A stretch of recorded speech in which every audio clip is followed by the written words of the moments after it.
नमस्कार दोस्तों, very good morning. बहुत बहुत स्वागत है आपका आज की ताजा खबर में। चलिए, एपिसोड की शुरुआत हम करेंगे हमेशा की तरह ग्लोबल इकोनॉमी के साथ। लास्ट तक वीडियो में जरूर बने रहिएगा। बिलीव इट और नॉट सेक्शन है जहां पर सबसे पहले हम बात करेंगे। मैं आपको आंसर बताऊंगा ऑफ द कंपनी जिसके बारे में मैंने आपको पूछा था, जहां मैंने फंडामेंटल्स पूछे थे एक पीएसयू कंपनी के बारे में, तो उसका आंसर भी आप उस सेक्शन में जान लीजिएगा। तो चलिए ग्लोबल इकोनॉमी के साथ शुरू करेंगे, जहां पर सबसे पहले हम बात करेंगे एफओएमसी मीटिंग के मिनट्स की। तो जो फेडरल रिजर्व है उन्होंने अपने मिनट्स जारी किए थे कल, जहां पर उन्होंने मेंशन किया about the outlook of the rate cut cycle. तो रेट कट की तो बात की नहीं है उन्होंने। अभी भी उनका जो ओवरऑल फ्लेवर था वो यही था कि वो फोकस कर रहे हैं इन्फ्लेशन रिड्यूस करने पे।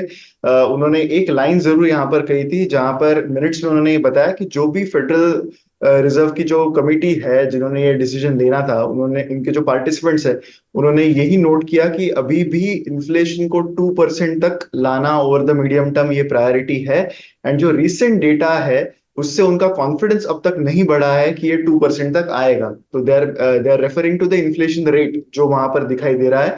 तो इसी को सजेस्ट करते हुए उन्होंने कहा है कि अभी भी जो ये प्रोसेस है वो is likely to take longer than previously thought, यानी पहले जो सोचा था उससे ज्यादा टाइम लग रहा है इस चीज को, इन्फ्लेशन को नीचे लाने में। This is what their line in the minutes said. इसके बाद जो उनके की इंडाइसेस थे उसमें भी थोड़ा सा करेक्शन देखा गया as soon as these minutes were uploaded on the Federal Reserve website.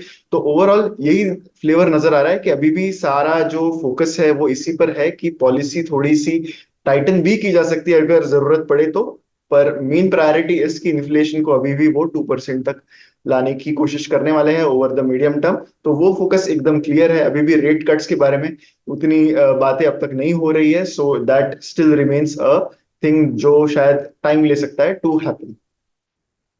The next news is about Goldman सैक्स, जिन्होंने ये कहा है कि वो देखते हैं कि US debt to GDP ratio जो है 2034 में 130% हो सकता है। जो प्रीवियस एस्टिमेट्स थे उनके वो 97%। तो 97% वो उन्होंने प्रायर फोरकास्ट किया था, पर वो अब कह रहे हैं कि 130% होंगे by 2034। So that's a very big difference in the forecast that they have done. तो क्लियरली बहुत सारी चीजें चेंज हो गई हैं इन द फोरकास्ट जो उन्होंने प्रायर इससे पहले किया था एंड अभी तक। तो उनका यही कहना है कि ये जो शिफ्ट है in their forecast that is because of a challenging fiscal environment जो अगले 5 साल यूएस की इकोनॉमी फेस कर सकती है। मेनली इसका रीजन है कि जो प्राइमरी डेफिसिट है वो हमेशा ज्यादा रहेगा एंड एक्सक्लूडिंग इंटरेस्ट कॉस्ट 5% से वाइडर चेंज जो है वो एक्सपेक्ट कर रहे हैं। एंड ये जो बहुत सारी चीजें यूएस की इकोनॉमी के बारे में अब तक हम देखते आए हैं उन्हीं की वजह से ये है। एक तो सबसे पहले इंटरेस्ट रेट्स काफी ज्यादा रहने की वजह से ऑब्वियसली यूएस की जो गवर्नमेंट है उन्हीं का डेट स्पेंडिंग यहाँ पर बहुत ज्यादा बढ़ रहा है। सो यही एक मेन चीज है जो इशू को कंपाउंड कर रही है, ऐसा भी गोल्डमैन सैक्स ने यहाँ पर कहा है।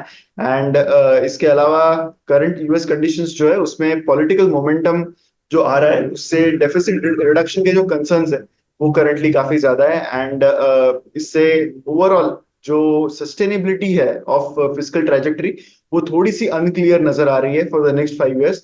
एंड जिस वजह से वो ये कह रहे हैं कि जो US debt to GDP ratio है वो ज्यादा रहेगा बाय 2034। अगली न्यूज जिसकी हम डिस्कशन करेंगे वो है कॉपर के प्राइसेस के बारे में। अगेन बहुत कंसर्निंग चीज रही है ये, since the last few months copper के प्राइसेस काफी तेजी से बढ़ रहे हैं। मेन रीजन यही है कि डिमांड बहुत बढ़ रही है एंड सप्लाई वैसा कैचअप नहीं कर पा रहा है। रिसेंटली एक एक्सपर्ट स्टैनली ड्रकन मिलर ने ये कहा है कि लगभग 12 इयर्स लगते हैं from greenfield to production for a copper. Copper के माइनिंग से लेके उसका एक्चुअल प्रोडक्शन में यूज होने के लिए। जो ईवीज में राइज दिख रहा है, जो grid electricity, data centres and global warming दिखते हुए जो डिमांड सप्लाई डायनामिक्स है वो बहुत बुरे लग रहे हैं for copper for the next 5 to 6 years. जिससे सो बेसिकली यही हुआ है कि डिमांड बहुत बढ़ गई है because of all things like EVs requiring a lot of copper, but supply catch up नहीं हो पा रहा है। जो एक्सप्लेनेशन है, ये जो एक्सप्लेनेशन है वो गोल्डमैन सैक्स ने भी रिसेंटली जो है वो वैलिडेट किया है, जहां पर उन्होंने कहा है कि इन्वेंट्रीज जो है कॉपर की वो क्रिटिकली लो हो सकती है, जिससे सप्लाई का जो स्ट्रेस है वो बढ़ सकता है। एक और चीज जो इसमें बहुत बड़ी फैक्टर रही है वो ये है कि एक कॉपर के माइन एक कॉपर की माइन थी, कोबर पनामा माइन, जिसका क्लोजर हो गया है in the month of December 2023। तो ये जो माइन है, that is such an important mine for copper. ये लगभग 1% of the total copper production in the world जो है उसको कंट्रीब्यूट करती है। तो इसके क्लोजर की वजह से काफी ज्यादा दिक्कत यहाँ पर आ रही है for ramping up the production of the copper metal. According to Goldman सैक्स, जो डिमांड सप्लाई एस्टिमेट्स है वो पॉइंट कर रहे हैं towards a deficit of almost 4,54,000 ton metal deficit for this year, and उससे भी थोड़ा ज्यादा डेफिसिट 2025 के लिए भी हो सकता है। जियोपॉलिटिकल सैंक्शंस जो है towards Russia, they are also not helping this situation, जहां पर कॉपर प्राइसेस उससे भी और ज्यादा बढ़ने लगे हैं। इससे क्या हो सकता है, इससे फर्क पड़ सकता है मेनली काफी सारे सेक्टर्स पर, but mainly renewable energy and EV manufacturers को मेन इसका डेंट हो सकता है, बिकॉज इसके प्राइसेस बढ़ना, that is not a good news for the companies in this sector. अब बढ़ते हैं इंडियन इकोनॉमी की ओर, जहां पर कल की सबसे बड़ी न्यूज यही रही कि आरबीआई ने अनाउंस किया है एक record dividend of rupees 2.11 lakh crore to the government for FY 24। तो ये पिछले साल की तुलना में काफी बड़ा डिविडेंड है। 141% का इंक्रीज है कंपेयर टू जो डिविडेंड आरबीआई ने FY 23 में दिया था।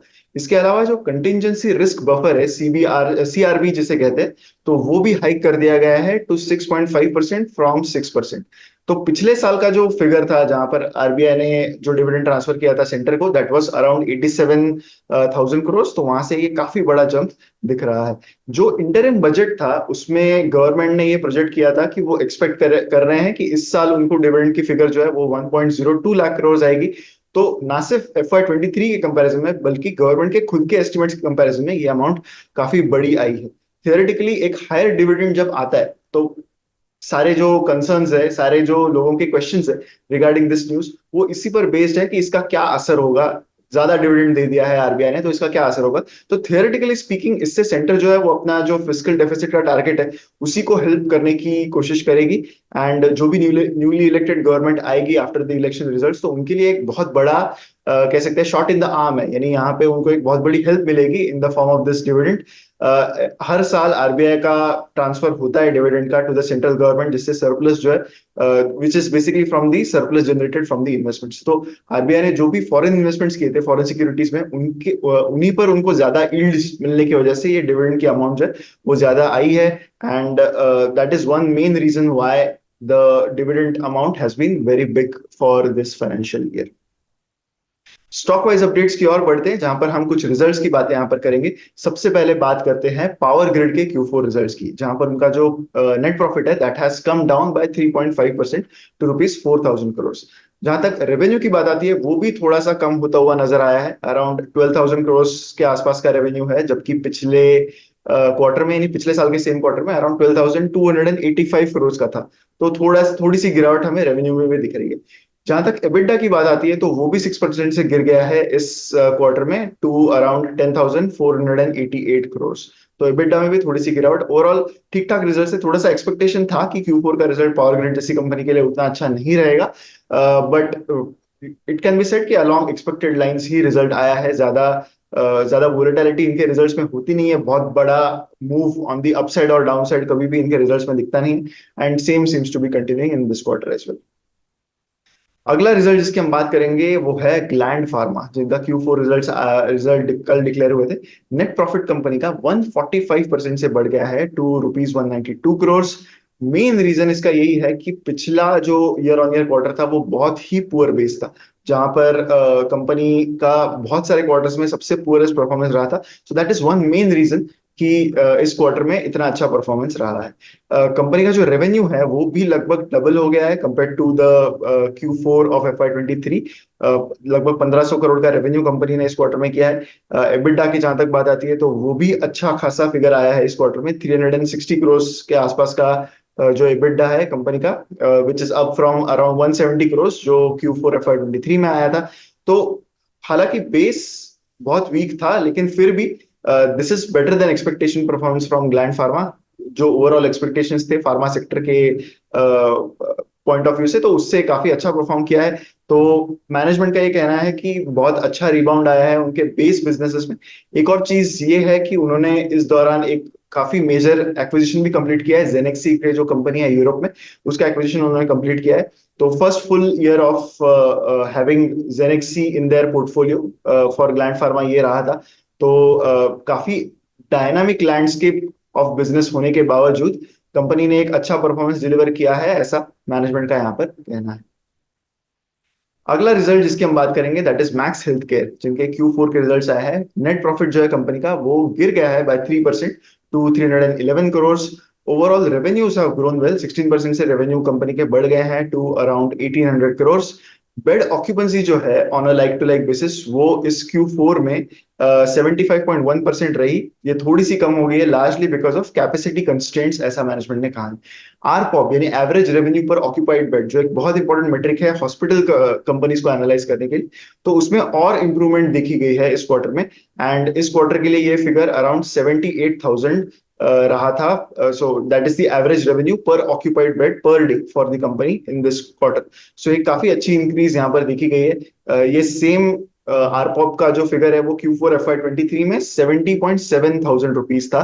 एंड इवन Q3 में ये 76.8 था। तो कंटिन्यूसली ये हर क्वार्टर में बढ़ता हुआ दिख रहा है। अगर हम ऑपरेटिंग परफॉर्मेंस की बात करें, EBITDA मार्जिन की बात करें, तो वो थोड़ा सा गिर गया है यहाँ पर, 27.9% हो गया है फ्रॉम 28.2% जो बेस पीरियड में था। तो इस वजह से बेसिकली कंपनी का जो पैट है वो इसी वजह से मेनली गिरता हुआ दिखा है। अगला रिजल्ट जिसको हम डिस्कस करेंगे that is Jubilant food works. Q4 results declare हुए थे। डोमिनोज की चेन इंडिया में जुबिलेंट फूड वर्क्स ऑपरेट करता है। इनका जो नेट प्रॉफिट है वो जंप हो गया है 7 टाइम्स टू 208 करोड़। हालांकि 7 टाइम्स कहना बहुत गलत होगा बिकॉज एक्सेप्शनल आइटम इसमें रहा है जिस which has contributed around 170 crore to the total net profit jump. But still एक ठीक ठाक रिजल्ट कंपनी ने दिया है। हालांकि वैल्यूएशंस अभी भी काफी ज्यादा दिखते हैं जुबिलेंट फूड वर्क जैसे कंपनी के।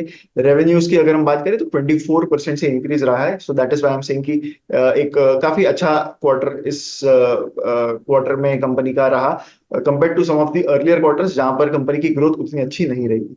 Q4 में उनके कुछ मेट्रिक्स के लिए, कुछ की पैरामीटर्स के लिए एक टर्न अराउंड दिखा, जैसे कि लाइक फॉर लाइक ग्रोथ। सो जो लाइक फॉर लाइक ग्रोथ है जो हमेशा से नेगेटिव रही थी पिछले 3-4 क्वार्टर्स के लिए, तो वो इस क्वार्टर में जस्ट पॉजिटिव हो गई। 0.1% है but at least it's in positive.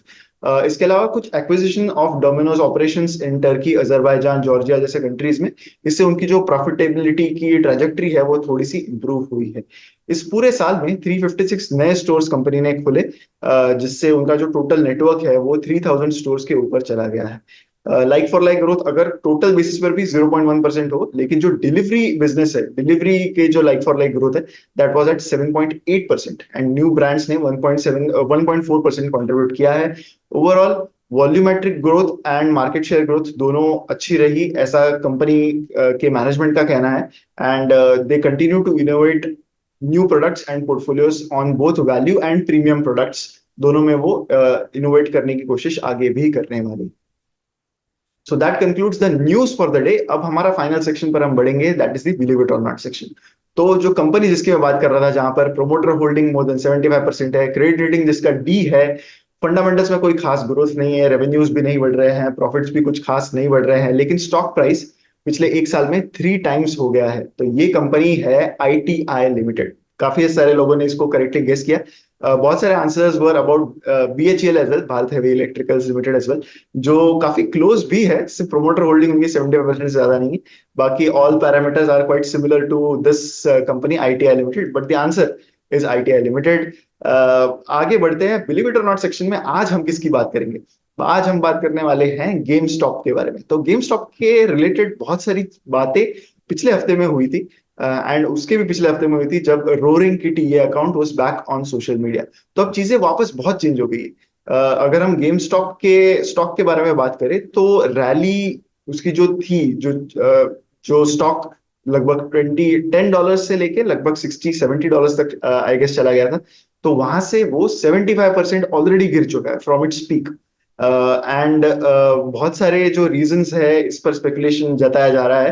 तो बहुत सारी चीजें हुई जब गेम स्टॉक का प्राइस बढ़ने लगा। उसके बाद बहुत सारी फंडामेंटल चीजें भी हुई। सबसे पहले तो कंपनी आके ये अनाउंस करने लगी कि they are going to sell as much as 45 million shares जो है basically they were trying to take advantage of this situation जहां पर उनके शेयर्स इतने रैली हो गए थे। Maybe they were trying to sell these 45 million shares at a good price, जो प्राइस पर रोरिंग किटी के आने से शेयर की प्राइस पहुंच गई थी। उसके बाद उन्होंने एक इंडिकेशन दिया कि जो Q1 के अर्निंग्स है फॉर द कैलेंडर ईयर 2024 वो उतने अच्छे नहीं रहेंगे जितने उन्होंने प्रीवियसली सोचे थे। तो फंडामेंटल रीजंस प्राइज इन होने लगे इसकी रैली में। And quite suspiciously roaring kitty जो अकाउंट है is now nowhere to be seen. Last उस अकाउंट से काफी सारे मीम्स आने लगे थे, बट 4-5 दिनों से कोई मीम्स आ नहीं रहे हैं। So people can guess whatever that means, but eventually हम देख रहे हैं कि फंडामेंटल चीजें जो है they are now catching up. जो स्पेकुलेशन बेसिस पर कि एक someone who had rallied the stock in the past उसकी बेसिस पर रैली तो आई थी, लेकिन नाउ अगेन जो की चीजें होती है कि selling the shares at a very high premium and जो फंडामेंटल रेवेन्यूज है उसकी बातें जब से आने लगी तब से वी कैन सी कि जो रैली है वो सबसाइड हो गई है and the share has now fallen 75% from its peak. So इस केस में बिलीव इट और नॉट सारी चीजें जब रैली हुई थी वो भी बिलीव इट और नॉट थी, and now again it has come down. इसके क्या रीजंस है क्या नहीं है पता नहीं, but some people are even saying कि जो roaring kitty was back on social media वो एक्चुअली रोरिंग किटी था या नहीं था, इस पर भी स्पेकुलेशन जताया जा रहा है। So all these things are currently going on in the with related to GameStop, and इसी के चलते उनका जो स्टॉक है वो भी इतना ज्यादा गिर चुका है। So that concludes today's video. अगर वीडियो आपको अच्छा लगा है तो लाइक जरूर कीजिएगा एंड शेयर भी कीजिए इसको मैक्सिमम लोगों के साथ। हमारा चैनल को सब्सक्राइब करना मत भूलिए अगर आपने अब तक सब्सक्राइब नहीं किया है तो, एंड हमारी वेबसाइट भी विजिट करना मत भूलिएगा। इन्वेस्टर.इन पर करंटली बहुत अच्छे ऑफर्स चल रहे हैं, तो मैं आशा करता हूँ कि आप जरूर इन ऑफर्स का फायदा लोगे। मिलते हैं अगले वीडियो में। Thank you so much.